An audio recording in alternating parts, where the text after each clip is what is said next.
Questionable plays. Dirty Hipster here with first place Store Regional from Illustrious. Did you watch? What'd you play? Best deck in the game, Royal Knights. Royal Knights. All right. So we love Royal Knights. We love to see Mega Zoo decks flourish in the format. What were your rounds? First round was Sakuyamon. Second round was Medusamon. That actually should have been to his game, but he bricked on third, unfortunate. Round 3 was Atmon. Round 4 was Megidramon. Very good player. Round 5, I made a draw with Imperial, Blue-Green Imperial. And then round 6 was another Megidramon deck. And I'll have a funny thing I'll say at the end here, but really good matchups, really good event, and everyone is pretty happy. So all right, good to hear that. Let's get into the profile. All right, for Digi-Eggs, King Drazel, it's a cost reducer for Royal Knights. Basically, this is your game plan. Just reduce your Royal Knights, Mega Zoo, hard play cards from hand. That's pretty much what it does. You can't Digivolve, but you can Digivolve on your opponent's turn, which is important. So that's the eggs. Let's just put them over here. Then I'm going to go through pretty much the staples, the things you'll probably see every single deck profile I have. For Cool Boy, gets you draw, plays out Mechamons on your opponent's turns, gets you Memory, really good card for early game, just set up a little early. For Purge, a draw 1, sticks 1 underneath your Royal Knights, and then play them out later. Unfortunately, they do not have on plays, but they do gain Rush. And then for Omnimon Protections, Last Guardian, just insane search ability, and then just says literally if an Omnimon would leave play, it doesn't. So yeah, these are just like staples. That's why I'm going pretty quickly through them. Most players who watch this will know automatically, like there's not really a change in this most of the time.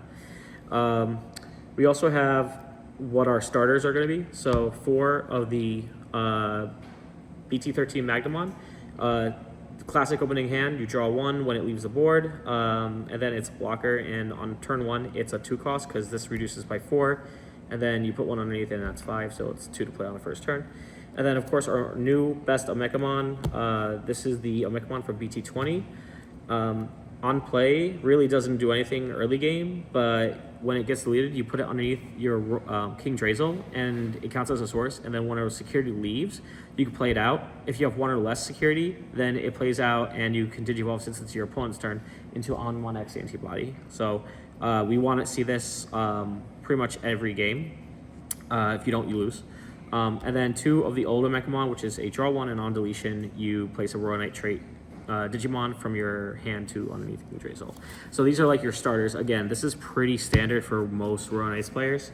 And then of course, I'm going to just go to the WinCon first.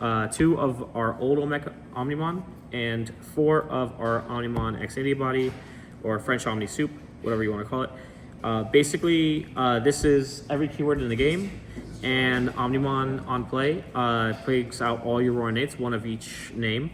This card is insane. It has Raid, Blocker, Piercing, and end of turn. You give one of your Digimon Rush, and it can attack without suspending. So there's some crazy plays you could do with multiple Royal Knights. So this is pretty standard for 4 and 2. Some people might do 3 and 3. I just think you need 1 in hand at mostly all times. 1 probably underneath your King Drazel stack, and then just 1 to throw around as needed. So I think 4 is absolutely the right number. Omnimons are cool. Omnimons are cool. Then we're gonna go into like pretty much our Royal Knight lineup. I'm gonna go more of the control and also like the recursion pieces. So defense and offense, you could call it. So for our offensive pieces, we have 2 of the Gallantmons. On play, it's really good. It just deletes 6k or less. If not, then a 13 or less, or 13 or more. It gets a reduction of cost for every 5 in both players' trash. Late game's really good. You just attack with it. Best Jessmon in this, like absolutely crazy. Plays out a token, delete it, AK or less. Really good. 2 Omnimon Aces. Again, minus 15k to your opponent's board. It's just insane. And this card plus this is insane because you attack with this. Gain 3 memory. Keep your turn. Somewhat tech-ish is 1 copy of Craniumon. I do want to talk about this real quick. Right now, there's a lot of deletion-based effects in the game, and this says your blockers cannot be deleted by effects. So Purple Hybrid doesn't really do anything to this. McGee's Ramon doesn't really do anything about this, and this saved me 1 or 2 games. Gankumon just plays out any Royal Knight except for Omnimon or itself. Leopardmon plays out any green body, which is good because we have a couple techs we'll talk about later. MVP, Alphamon. This card was insane. I don't really care too much about the minus 8,000, but Recover 1, there are faster decks in this format, unfortunately, and Alphamon just says Recover 1, and sometimes that's as much as you need to just recover, to keep going in the game. And you can recur this with Gankumon or play it out from Leopardmon, whatever the case might be. It's also black, which is important. So yellow-black is a very important combo here. And then, of course, Lord Nightmon. Play out any of our Omegamons or Magnamons from our trash. So these are basically the build. This is where you determine whether you want to go aggro, more control, whatever you want to do. These are your space mover, move your space, whatever you want to call it. Move your version of Royal Knights. So let me just put this off to the side for a sec. I like Leopardmon a lot. Leopardmon's good. It's just sometimes it doesn't just doesn't come up. I like cool green cards. You do like cool green cards. This is our aces, also including 1 Royal Knight, but Justmon GX and 2 of our Crimson modes. This card plus Omni X gives you game. If it's late, especially against purple, you just trash the top card of their security for every 10 in both players' trash. And then you get that rush ability with this. So you could Digivolve on your opponent's turn into something like that. And it's not a Royal Knight, so it doesn't get sucked up by King Trazel. Or if it's really close and you're like, hey, I can just kill him now, you Omnimon plus the Crimson mode, which came up in one of our matches. So I think this is the right ratio. Even I live by something where you can use the fear of a ace in your hand rather than the actual having it in your deck. Right. And your opponent has to kind of play around it even if you don't have one in your hand. So what's that? 5 really strong aces that you have in the deck? Basically. And then this is our tech pieces, so this is probably the one I need to give the most explanation for. One is an actual Royal Knight, but I'll just explain why I put it in here. So Dynasty is really just against armors.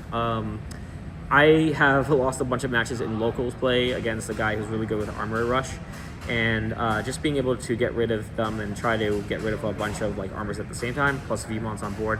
Dynasty good. It's also an extra starter, so I think 1 is fine. I don't think any more than that.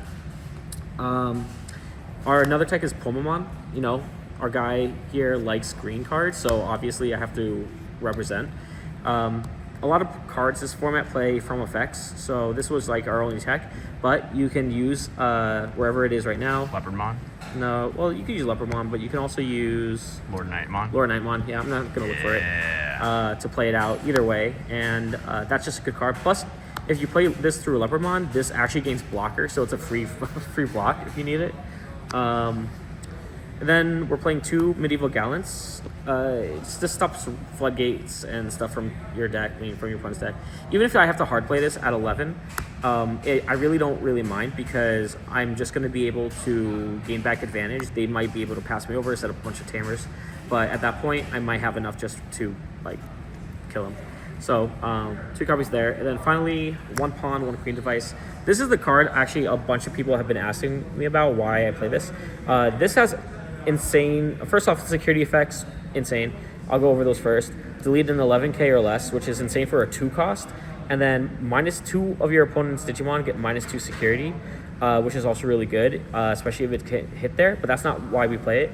The main effect here is when you play, it stops one of your opponent's when digivolving effects until the end of their turn, and they get -3,000. So this gets rid of a floodgate if you need it, or it could just shut something off for the turn, which is good in a couple of different decks. And for example, Imperial Dramon is a really big one that I use this against. And then it sits on the board, and you don't need color requirements, so that's really a really good thing. Pawn is another good starter because it's 2 cost. On play, you draw 1, so you replace yourself immediately, and then you could trash this plus any other option that is on the field. So let's say I have this, and maybe I don't have the Omnimons on board, and I'm about to pull out Omnimon for game. I can use Pawn Device, trash this and this to gain 1 extra memory for that turn to play something out as I need. Additionally, if there's another floodgate on the board and I have pawn device already in play, I can activate pawn device, trash the queen device, and then it, when trashed, reactivates the playing effect, the main effect, where it's minus 3k. So it's a double removal for floodgate. So overall, it was a really great event. There was a funny instance round 5 that we played. Round 5, there were 3 undefeated. One was versus a pair down. The pair down won that match, and me and my opponent tied on game 3. So we had no undefeated. So the store had to call Bandai to find out what they were going to do, and they said we're going to go to round 6 since there's like no undefeated and stuff. So we moved forward to round 6, and I won round 6, which got me first. I would have been 3rd place, honestly, if we stayed there. All right. But yeah, that was the game, and only thing I would probably change out of this is Dynasmon. Just that felt like it never came up when I needed it. Okay. Well, did you watch? Congrats on your first place, your invite to nationals, and we hope to see great things. Oh yeah, you will. Yeah. All right, and this is Dirty Hipster signing out. Thank you for watching. If you like what we do, don't forget to like, share, and subscribe. If you want to see more, follow us on our socials.